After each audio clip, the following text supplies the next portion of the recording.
Thank you so much for joining the second panel on memorialization. This panel will be led by Elon Cook Lee. Elon is the Director of Interpretation and Education in the Historic Sites Department at the National Trust for Historic Preservation. The panelists are Omar Eaton Martinez, Dr. Iris, Senior Vice President for Historic Sites at the National Trust for Historic Preservation. Dr. Iris Ford, Associate Professor Emerita of Anthropology, St. Mary's College of Maryland.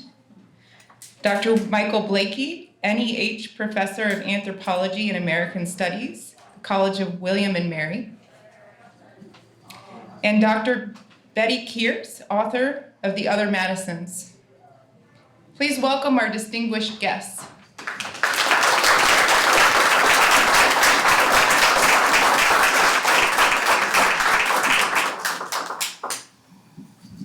Good afternoon, everyone.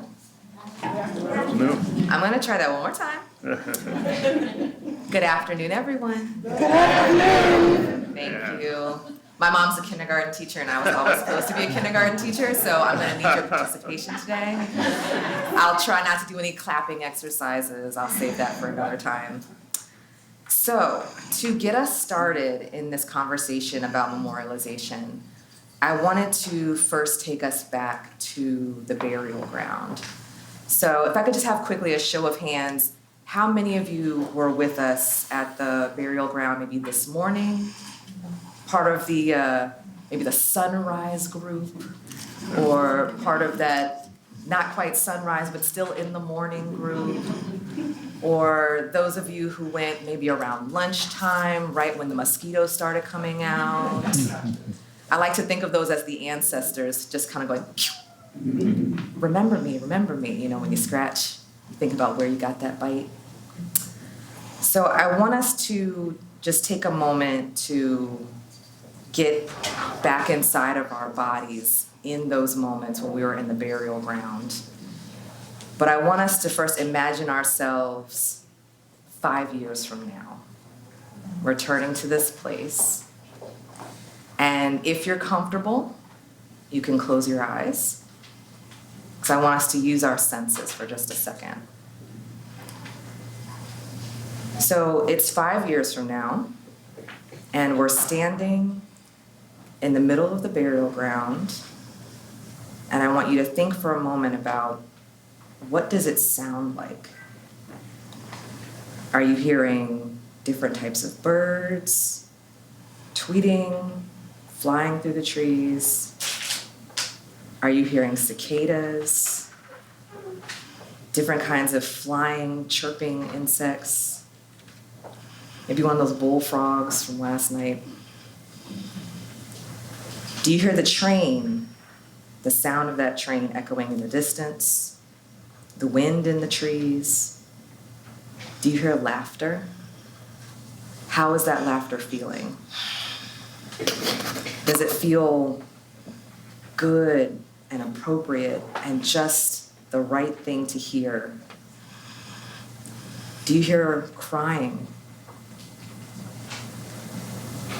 Conversation? Singing? The talking drum? Whose voices are you hearing surrounding you?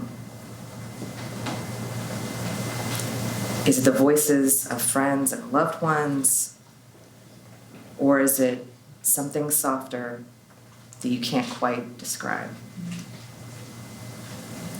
What does it smell like? Hyacinth, honeysuckle, jasmine, maybe a faint scent of rose from the Florida water, damp grass. What do you feel? The soil under your toes, the grass under your fingers, maybe some 4-inch heels on tile. The breeze on your skin, or just a little bit of air conditioning. And now what do you see when you look around? And who do you see? Standing, sitting, maybe even playing and rolling. So I'm going to give you all a second to hold on to that future memory.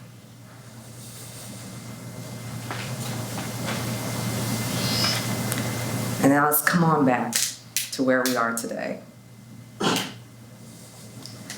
So we've got this amazing, august panel here who are going to talk to us about what they know about, or what they're hoping for the future memorial, or the different elements of the memorial.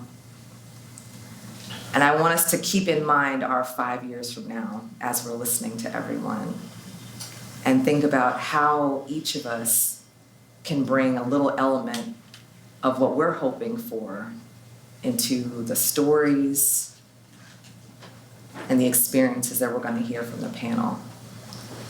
And then when we come back at the end, I hope you all will have questions and also be thinking about how you in some way can invest in this process.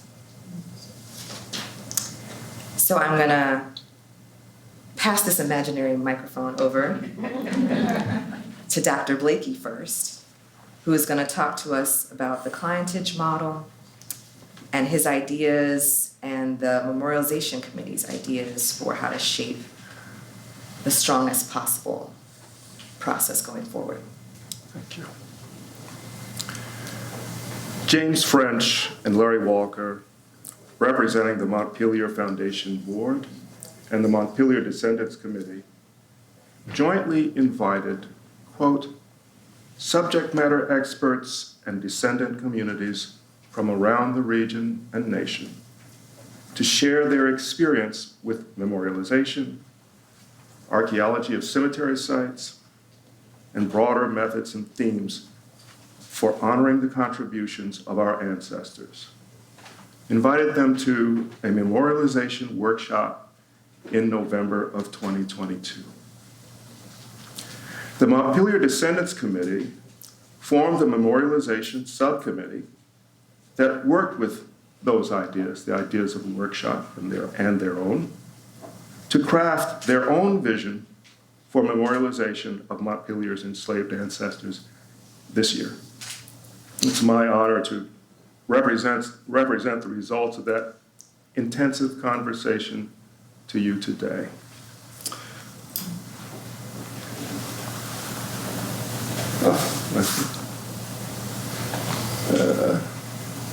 Yes. So this is our vision and mission. And perhaps for the sake of time, but also because I'm often irritated by people who read PowerPoint slides to the audience, I'm going to leave this for you to digest.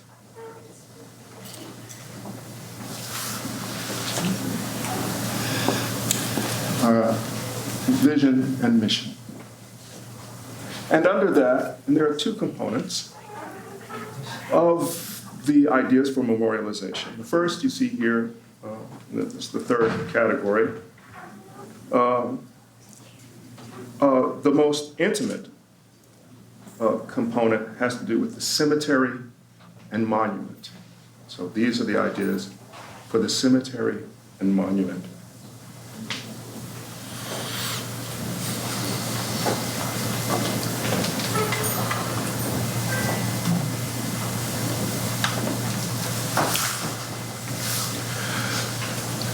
The other component involves an expansive definition of memorial as the entire landscape of Montpelier. I do apologize for the small print.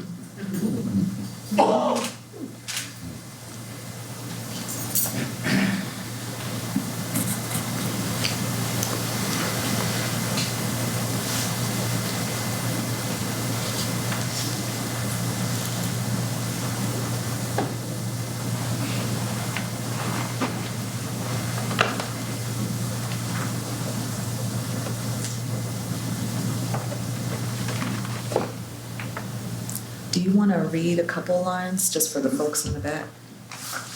Can I? Or I can read a couple. The first to provide a landscape of memorial throughout Montpelier, where the enslaved toiled to sustain their livelihood and that of the Madisons and nation. To design educational programs that honor Montpelier enslaved persons. Interpret Montpelier as a site that provides educational and historical links of the enslaved to the Declaration of Independence and the Constitution, to identify and connect descendants, past, present, and future, of the enslaved community. Can you read it in the back? Okay, so I'll leave that with you. Okay. Do you want me to read it? No. Do you want them all read? I can read the Okay, rest. go ahead. Would that help? I think I can do it. I'm up to the challenge today, apparently. Create reverent spaces within Montpelier's natural environment that offer the opportunity for visitors to call forth their individual feelings. Exhibit placards with the names and roles of those who lived on the landscape. Amplify the voices of the enslaved. Retell their stories with vocal recordings. From a small child to an elder or dying captive, while at the cemetery or on the grounds, so that the visitor can be with, listen to, and embrace the truth. Say their name. Hear their story and honor the life and death of the enslaved. Create spaces throughout Montpelier's landscape that are welcoming and interactive.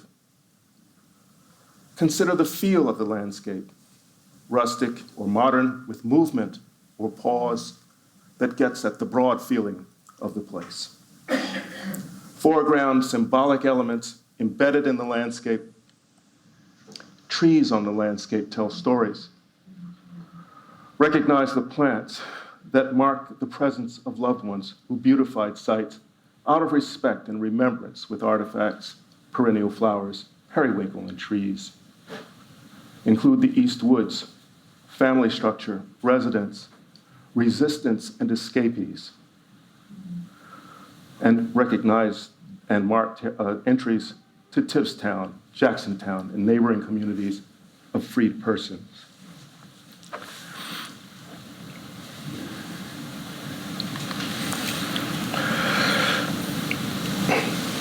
We also understood that there were various, and a variety of other ideas and infrastructure resources that we felt needed to be discussed right away in order to create these memorial spaces.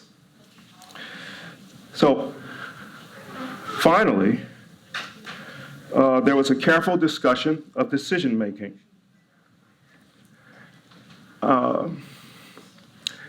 And for most things Montpelier, that, as we've discussed throughout the day, should be based on structural parity under the National Trust rubric drafted here in 2018.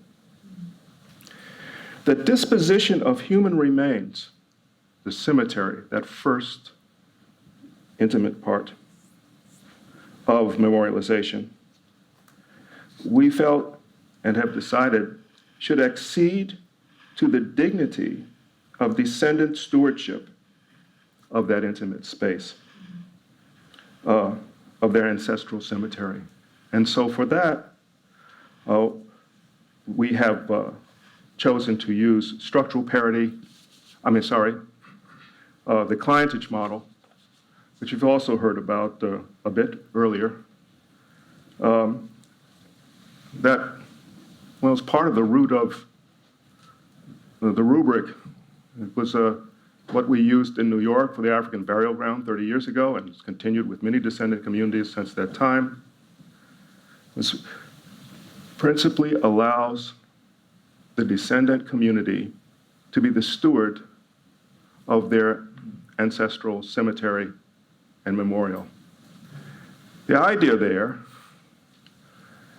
is that it's the right of the family to bury their dead. That represents human dignity, we think. Would you have your neighbors bury your grandmother or decide how her funerary rites would be. Or, and there are so many examples of this in human life, would Germans bury American troops or the Vietnamese? It's the nation, it's the social group, it's the family. And so the descendant community represents surrogate family. We were hearing about empathy before. And this is a distinct honor of family that one hopes that the congregation and the neighbors will come to the funeral, but that they would automatically have sufficient empathy to understand that it is your family's funeral. So we are currently evaluating a variety of landscape and other architectural designs.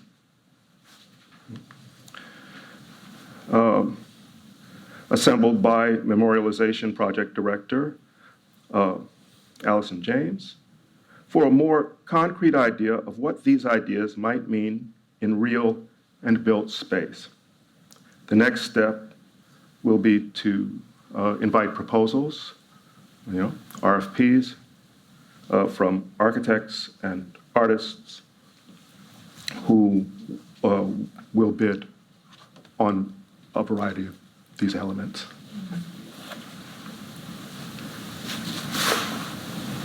And you see below all the members of the subcommittee of the MDC who were involved in this.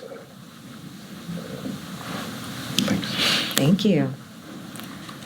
Next, we're going to hear from Omar Eaton Martinez about the role of the National Trust for Historic Preservation in the memorialization process here at Montpelier, and also some other examples of memorial projects.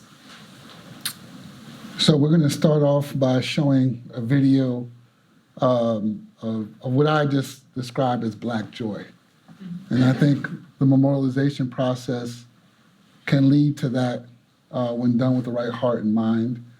And, as the Senior Vice President for Historic Sites, we are starting to see memorialization projects emerge across the trust sites that we are in co-stewardship with, like Montpelier. There's a project happening at Belle Grove. There's some beginnings of meetings talking about with Oatlands. There's different things happening even in our stewardship sites like Woodlawn and the Shadows and things like that. So I wanted this to kind of tee that up, and then hopefully we'll show the video. Let me know. It's ready? Okay, go ahead.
So that is La Casa Contigo de la Familia Contigo in Luisa, Puerto Rico.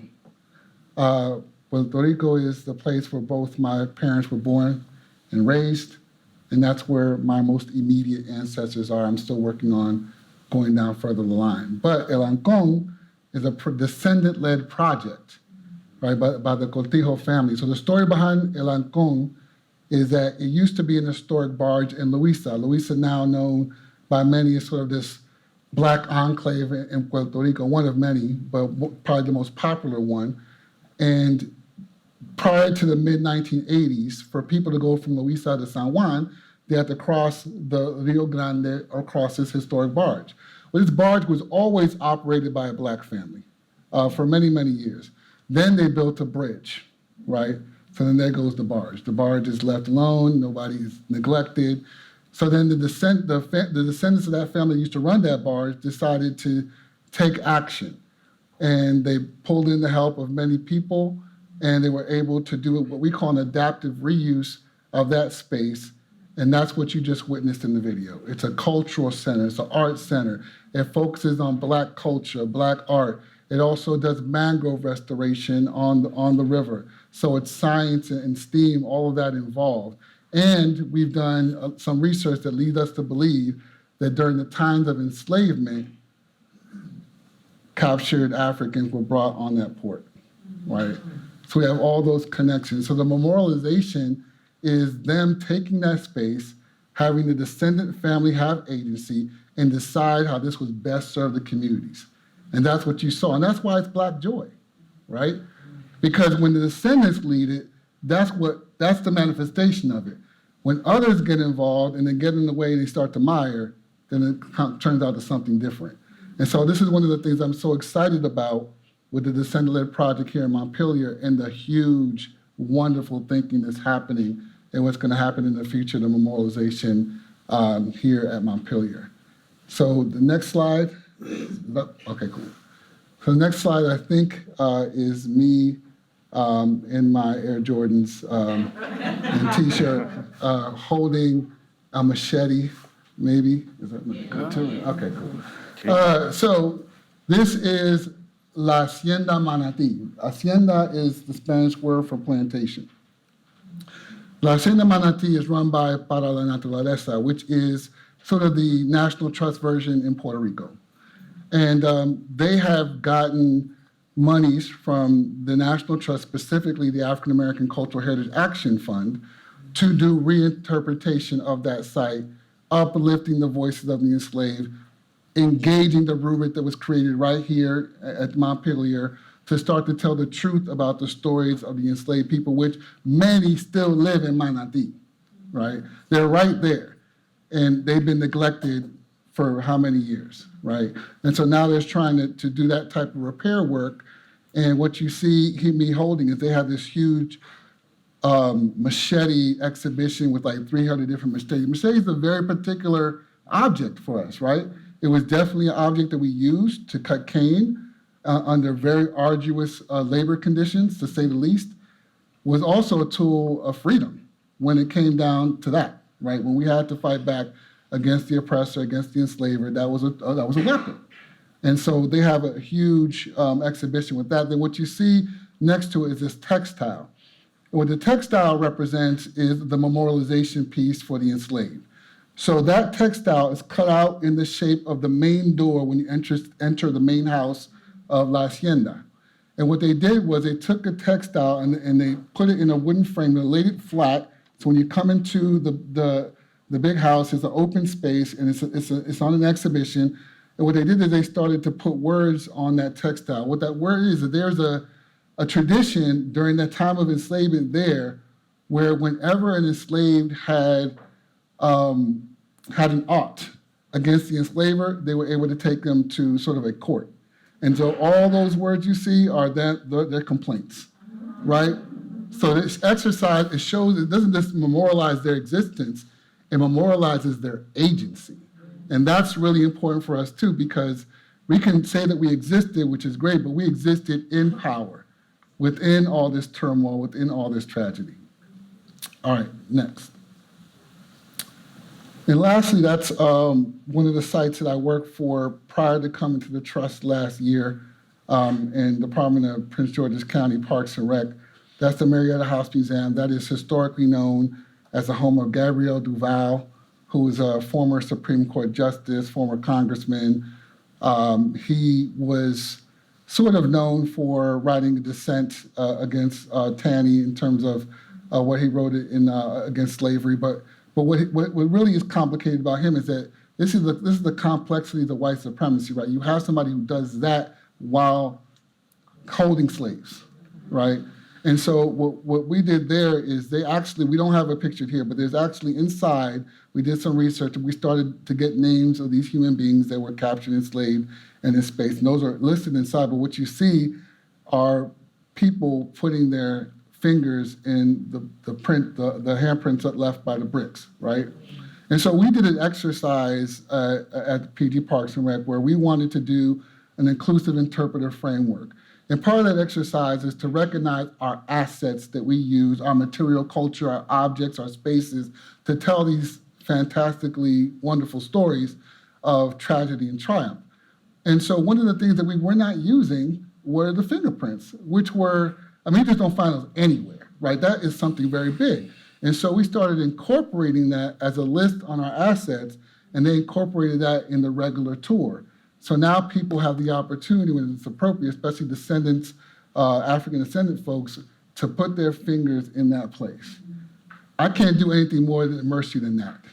When you put your fingers in those spaces, your whole world is transformed for the rest of your life. And everybody who's done it, it's been just the most transformational, emotional moment. And it really helps understand, because a lot of those, as adults, we can't fit, because those are fingers of small children in some cases. And so it really brings it into like the way that our labor was exploited regardless of age or gender. And so those are just some of the pieces of the memorializations that I wanted to share with you all, but I definitely wanted to give time to Dr. Ford and Dr. Kearse, who have a lot to teach us today. So thank you.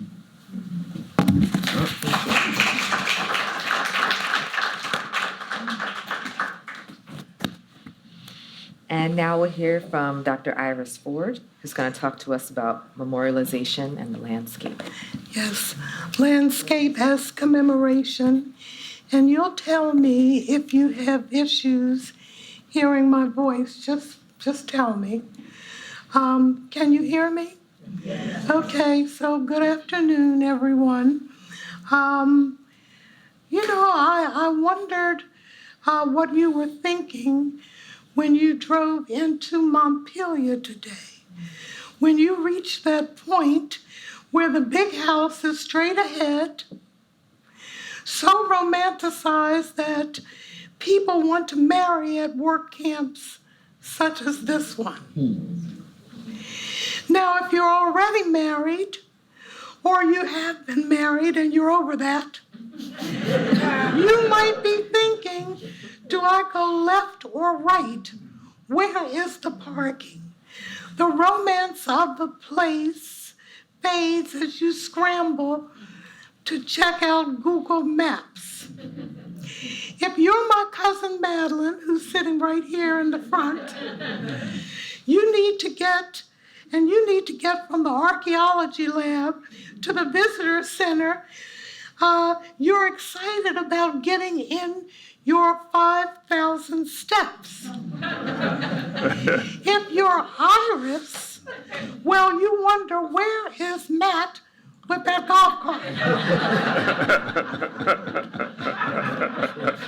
So whether we're thinking about the beauty of this place, where to park, or Matt and the golf cart, we are thinking of Montpelier environment as a backdrop. And we tend to think of nature, sunshine, air, water. We tend to take it for granted. Will it be cold enough to wear my mink coat in the races in November? We want to change that. The landscape is not a backdrop for life. It is the foundation of life. It is sacred. It must be commemorated.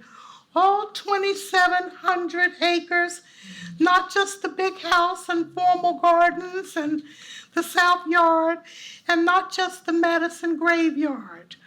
But what is there to commemorate?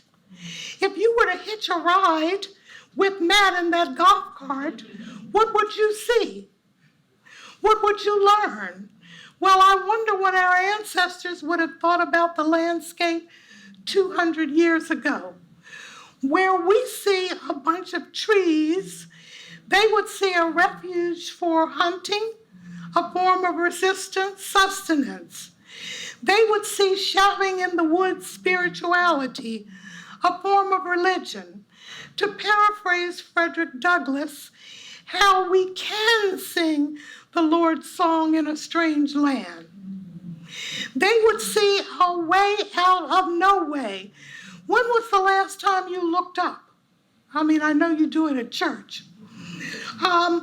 Where we don't even bother looking at the skies, they may have thought that the North Star or the North Woods as a way out. When the clouds were obscured, when the cloud obscured the stars, Harriet Tubman would feel the trees from moss, which grows on the north side. Children would go to the woods and get oak and hickory leaves, pine needles, and wildflowers to make hats. Or maybe they would see a landscape of terror with trained Negro dogs on their heels and strange fruit hanging from the trees. What would they see that we don't see? Where we see open fields with no interest in getting in 5,000 steps, they would see a way to visit loved ones. And here I'm thinking about Bill Withers and his quote. He said, "You can't get to wonderful without passing through all right." They see birds as guide for spirits or carriers of spirits, facilitating the journey back to the continent of Africa, the land of the ancestors. Where we see a slave cabin, there is so much I can see here, how women manipulated and controlled their yards with multiple functions from free-range chickens to extended kitchens, fenced flower and vegetable gardens, so much that I can say. But I'm going to bring it back to commemoration. One might not think that a cabin is the best way to commemorate enslaved peoples. Rough-hewn, 1 or 2 rooms, dirt floors, a quarter built to control those in bondage. But it was in that space that the enslaved linked their past and present, nourished their bodies and spirits, and created a profound way of life, like a beacon that transcended the immediacy of bondage, transformed the colonial and American landscape, and shrouded all of us in an eternal light of faith, joy, and aspiration. And so I ask you again, what is there to commemorate? In 2020, the Andrew W. Mellon Foundation, the largest humanities philanthropy in the U.S., pledged $250 million over 5 years to help reimagine the nation's approach to monuments and memorials. An audit of the existing commemorative landscape in the U.S. found that 200 public monuments celebrate Abraham Lincoln, with George Washington and Christopher Columbus coming in second and third. I could only find literally a handful commemorating James Madison. But don't worry, President Madison. We are going to build a memorial to your enslaved, but we're going to do more. We are thinking about easements and the designation of Montpelier as an arboretum, all in service to the landscape as commemoration. Those who were forced to work Piedmont soils had an intimate, immediate relationship with this land. And if race is central to the contemporary human condition, then race is central to geography, to the environment. But that landscape is and isn't there. The physical terrain may roughly remain, but secret paths, symbolic networks, or making sense of their known world linger as ghosts. The landscape left little physical expression for those not taught to see. We want to change that. We want to invite you to imagine the collective African American experience through their eyes, not through the lens of the collective white experience. And there is more. We call it commemorative activism. This place is about social justice. The inequitable exposure of people of culture to air, water, and noise pollution is off the charts. Birth defects, miscarriages, stillbirths, cancer, and other illnesses. Let me give you one example that I recently read in the New York Times titled, "Since When Have Trees Existed Only for Rich Americans?" Chestnut Hill, one of the most prestigious areas in Philadelphia, with a median income of about $133,000, enjoys lush scenery and cooling shade with more than 60% of the surface covered in trees. Just 5 miles away, where the median household income is roughly $37,000, trees cover only 6% of the area. The average temperature is more than 10 degrees higher. And that's because decades ago, this area was redlined, and you know what that means. And these discriminatory practices are happening today. And by the way, this is just one place. The problem with trees is a national issue.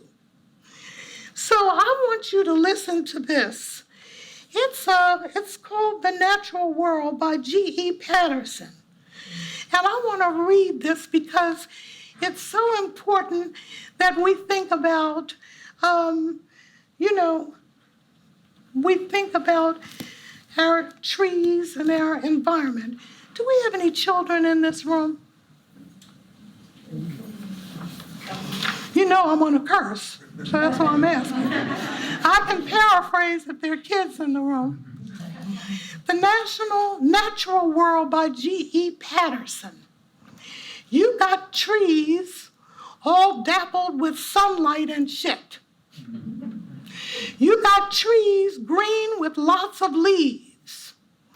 You got fruit-bearing trees made for climbing, good for something. I got trees too. My stainless steel poles with no flags. My trees, skylights, red, yellow, green glass shattered on the ground. You got birds waking you up in the morning. Birds waking you up in the morning. Tweet, tweet, chirp, chirp. That's how it is for y'all. Henry? What did I say? I don't know, but it's the MFers. That's how it is for you. I got birds too. My birds loud as jackhammers. My birds loud as police sirens. My birds loud as gunfire. My birds, my birds, my birds. Here at Montpelier, we must educate to transform. In her poem, Generation, Lucille Clifton writes, people who are going to be in a few years bottoms of trees. I know some people in here who are going to be that. people who are going to be in a few years bottoms of trees bear a responsibility to something besides people.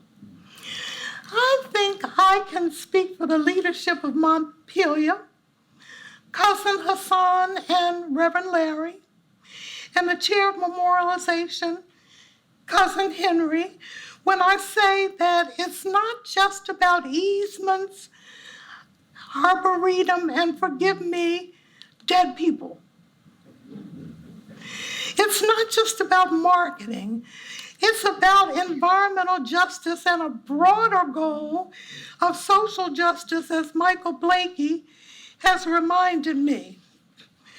We don't just want to change the historical narrative, but the legacy of this place, the legacy of the diaspora, and that includes the relationship of our ancestors to the landscape. We want to commemorate that, what the land remembers. This is a tremendous challenge, but as Harriet Tubman says, we're rooted here and they can't pull us up.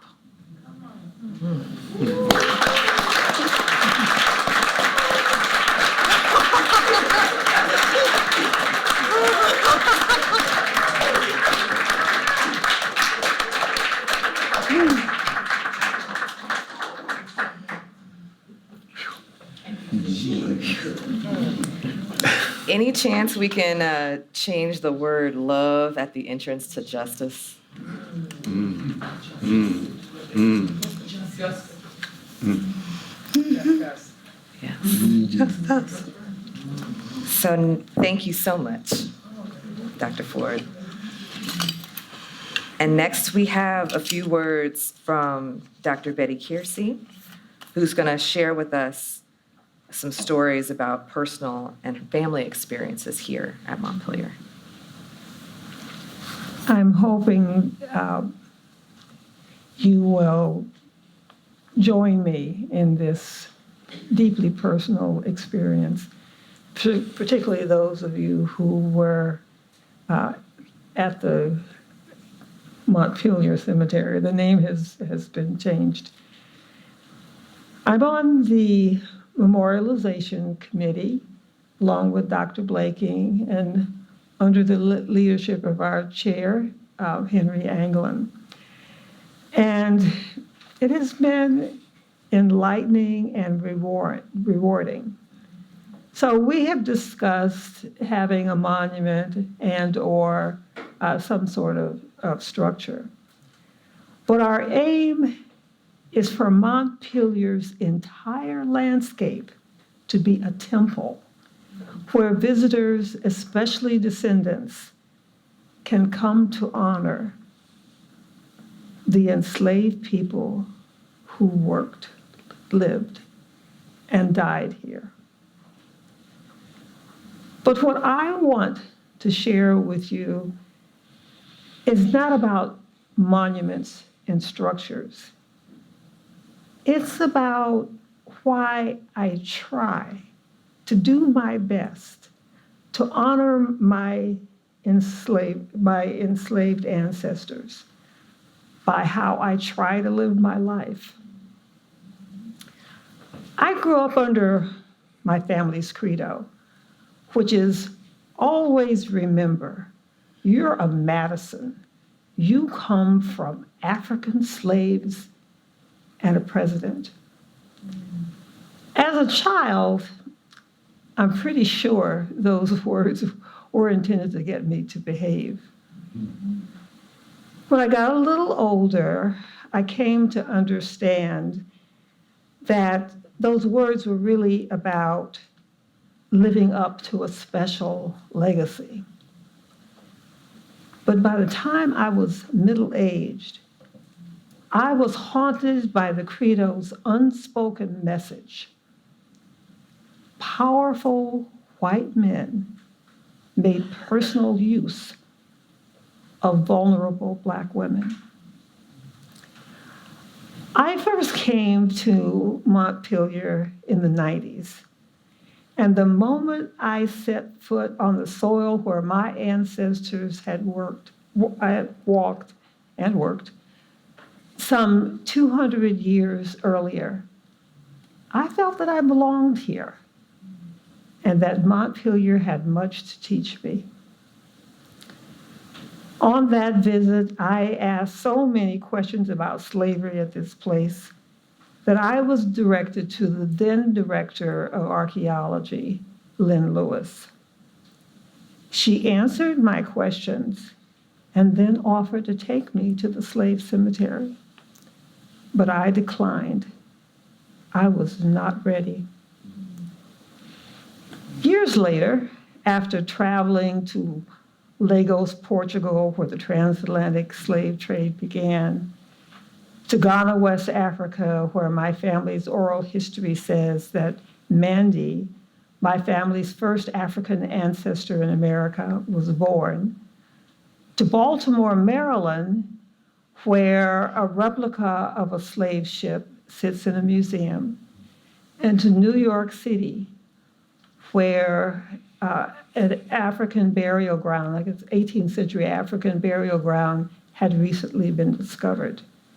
Then finally, I came back to Montpelier. That day, the April air was cool, and Lynn Lewis led me to the cemetery. The closer we got, the more I feared I would see a patch of dry dirt covered with poison ivy and dandelions. A place where enslaved people in death, as in life, had been dishonored. To kind of try to get myself away from my fears, I began telling Lynn a little of my family history, that James Madison Sr. had used Mandy, that James Jr. had used his half-sister Corinne, and that Dolly had sold their son, Jim. When I stopped talking, Lynn said, "This is it." The field of bright blue periwinkles took me by surprise. Now, those periwinkles weren't there today because it's a different season. This was in the spring. We stepped off the dirt road and into a small woods, blanketed with fallen leaves. The ground was soft underfoot, cradling the hidden remains.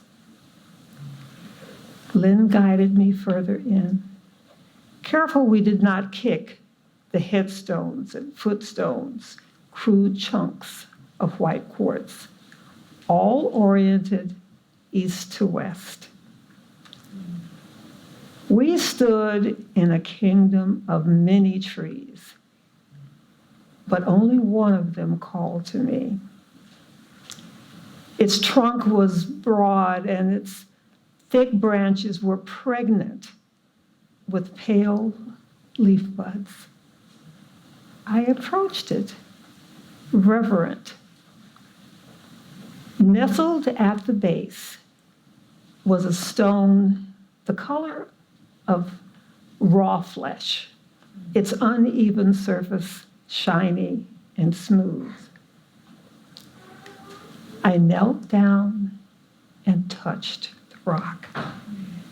And I could feel the presence of my five greats-grandmother, Mandy. The morning sun was warm on my back, and my shadow fell over the rock, uniting me with Mandy. Mandy had reached out to me. So how could I not try to live the gifts she had bequeathed through 7 generations, all the way down to me? Those strengths, those gifts were inner strength and belief in myself.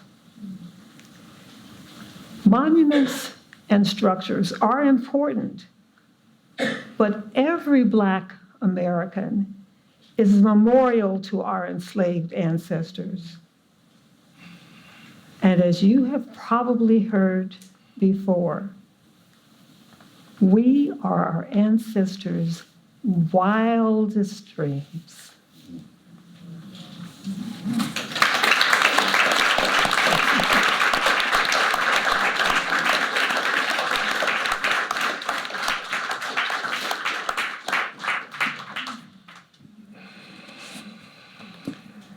All right, I have 3 little questions for the panel, and then I hope that you all are starting to think about, maybe even scribble down questions that you'd like to ask our panelists today. All right, so my first question. Structural parity here was created as a result of what Dr. Blakey likes to remind us was a bloodless slave rebellion. Now that the insurrectionists have taken the House, how do you lead? How do you govern? How do you steward differently and make a memorial not for some, but for all?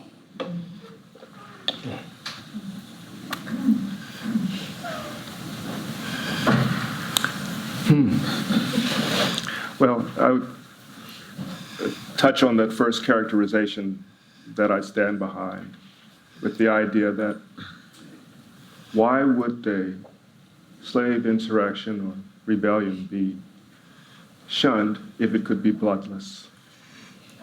In its time, there's a lot that was wrong with slavery. There's a lot that's wrong with bloodshed. But a way of ending slavery without it, so that the builders could share the house, I think is a good thing. How do we, one of the things about,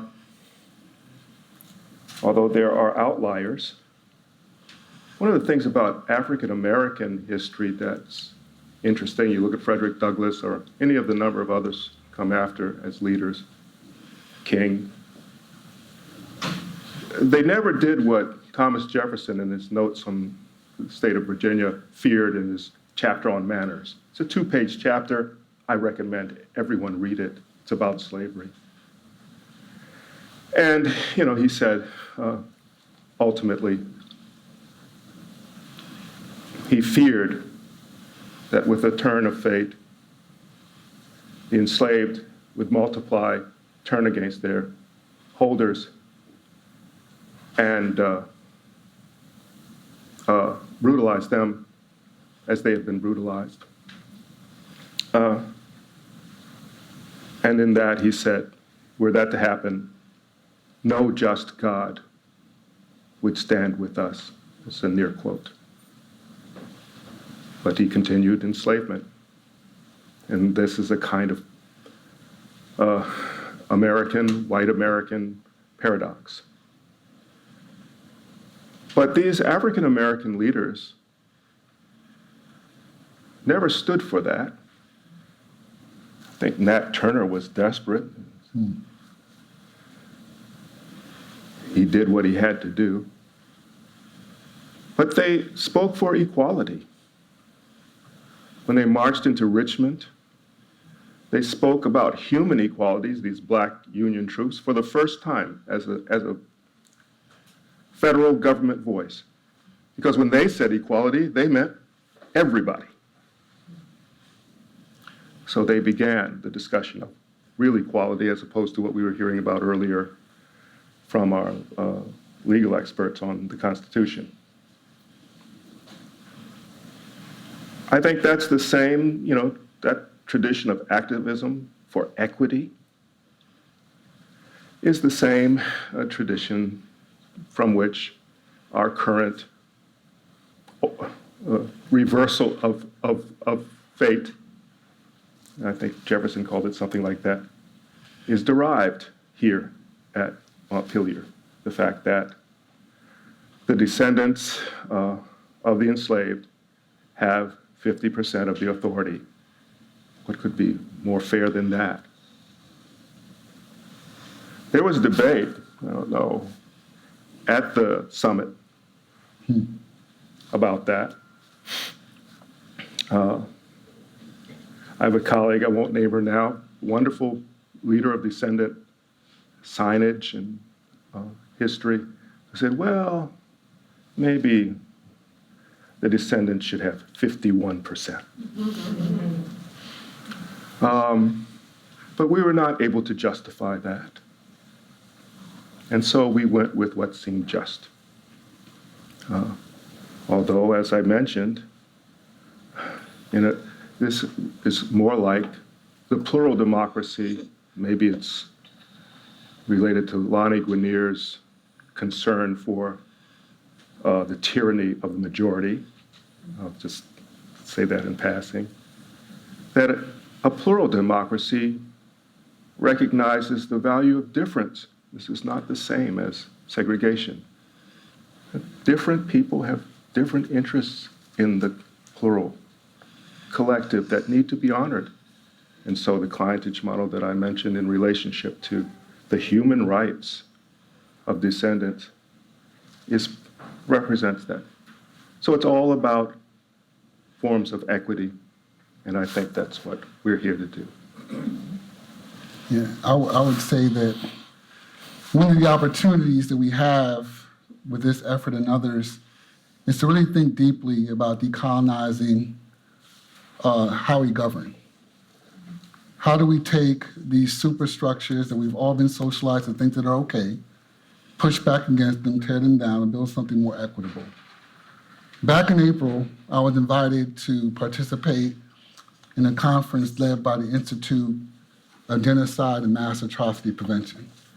Somebody might ask, well, what is a historic preservationist public historian doing in a place like that? Well, people in that field, people who work in those type of organizations, look to our work to inform the conscience of the communities to help them create something new. I was on a panel just like I am right now, and a gentleman, good brother from Rwanda, stood up and said, well, Omar, how do you know when you've achieved reparations? That's a big question, right? So the only thing I could think of was, I know we achieved reparations when all the barriers have been removed for me as a Black man to navigate whiteness, for women to have to navigate patriarchy, for people who are not Christian to have to navigate Christianity. Like, once those barriers are removed, then we have something that's reparative, because I no longer, or we no longer have to navigate the hegemony, right? So you're thinking about these things when we talk about equity and equality and the differences between the two, but for me, the goal is justice, and justice removes these barriers completely so that we have free movement of navigating these spaces and gaining joy and gaining happiness and gaining access to all the things that we say we're supposed to be gaining in this country as grand as it has been. So when I think about the opportunity to look at how we govern, to look at how we memorialize, we have to start thinking about things that kind of fuel that effort, right? To encourage people, to inspire people. You know, the idea of having a memorial that may be artistic, but an idea really to have something that's integrated into the landscape in the way these men and women spoke about, to me, is next level, exactly where we need to go. It starts to remove the barriers that we're talking about and allows for free and open navigation no matter how you come into that space. And I think if we have an opportunity to do that together and build that together, we win.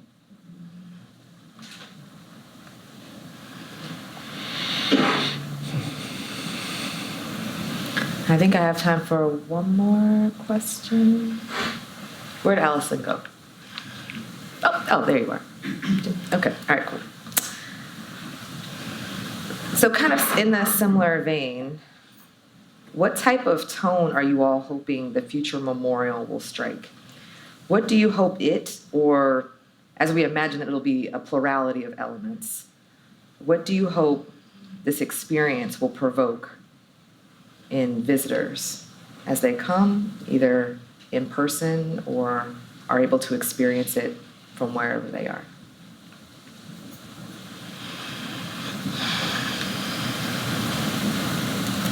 I imagine that there will be a variety of experiences, depending on where people came from, who they are, what their previous experiences have been, what they need. For some, it would be just looking for a quiet place. For some, it would be learning more about their history and who we are of any race. Some will come looking for the beauty of the landscape. Some will venture off into that landscape, like the East Woods, and walk where enslaved people had walked, and also see some of the skills that enslaved people displayed. There's an irrigation system that helped Montpelier become, the verdant, wealthy farmland that it was.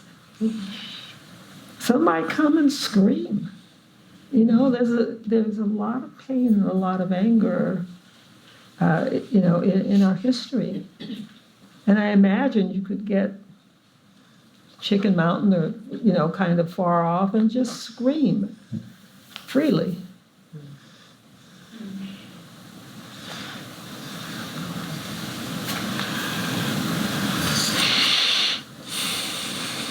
Well, I just wanted to say, in terms of tone, I think about the word harmony when I think about the word tone, and when I think harmony, I think different tones expressing something musical together, right? So we're not all exactly the same.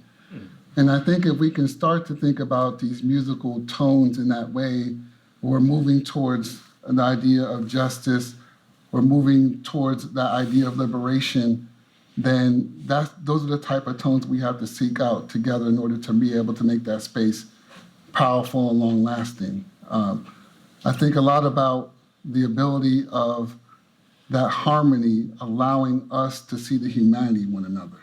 If you look at genocidal studies, one of the first things they tell you is that once you start erasing somebody, it's easy. It's very easy to say they're lesser than. Right? I'm sure none of us were stumbling over our feet when we stepped on that ant on the way up here, because we don't think anything about those ants. Well, that's the same thing. I mean, people don't think anything about us. That's why we have this long, horrible legacy of anti-Blackness in this country and in this world, quite frankly. And so a lot of this really is to be able to produce a tone that's a multiple tone that creates a harmony that allows us to see the humanity in one another.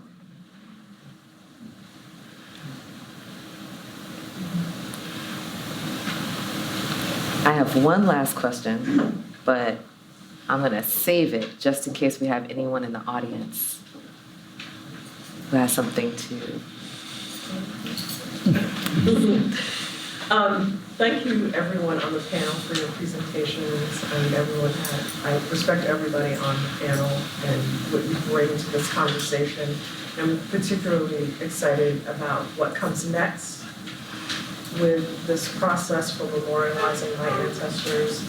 But I'm hoping, and I should also mention, I am one of the co-founders of the Descendants of Enslaved Communities at the University of Virginia. As you know, UVA has already gone through the process of memorialization, and the struggle that we have now is so what's next type thing. And so what we are doing, advocating for, is a continued effort to identify the 4,000 plus individuals that labored in the communities that surround the University of Virginia, not just on grounds, but the affiliated properties that currently exist in the university's portfolio, the people who founded and funded the university. So the education fund funded the public school system in the state of Virginia. The first school that was funded out of that fund was the University of Virginia. And the creator of that education fund was the Governor James Barber. So our communities are interconnected. And I'm getting way off point.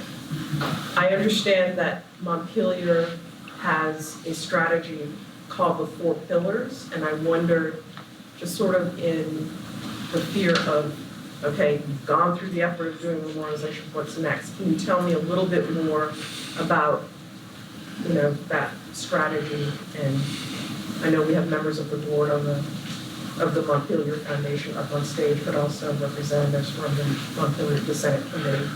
Maybe you can speak to that.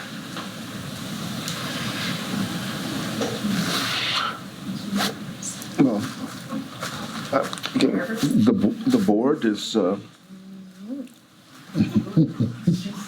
Betty? Yeah. Well, yes, I am on the board of the foundation. And I don't know if I can name all 4 right now. But to me, the most exciting and innovative one is the Arc of the Enslaved Communities, which the Arc covers some 850 square miles from Fredericksburg to the north,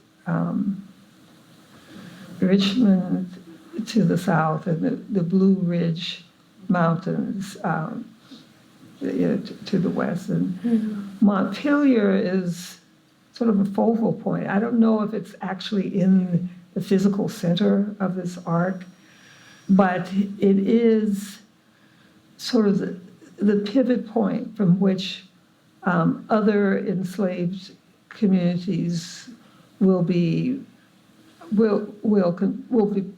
part of this.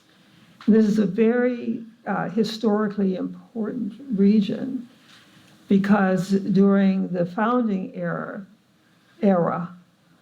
there were, I don't know how many, thousands and thousands of enslaved people who can now be called invisible founders because of all that they contributed to this really kind of dynamic historic area that led to this nation becoming what it is. And, you know, it will include trails and points of education. And the point is, though, that it's inclusive of this huge area. Yes, Montpelier may be the pivot point, but there's all these other, some known, some not known, areas where enslaved people worked, lived, and contributed.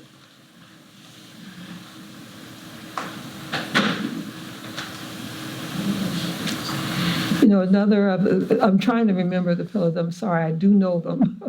But I think another one has to do, you know, with the Constitution, and we're certainly going to continue talking about Madison, but also talking about the enslaved people who are not mentioned in the Constitution, but who informed the Constitution.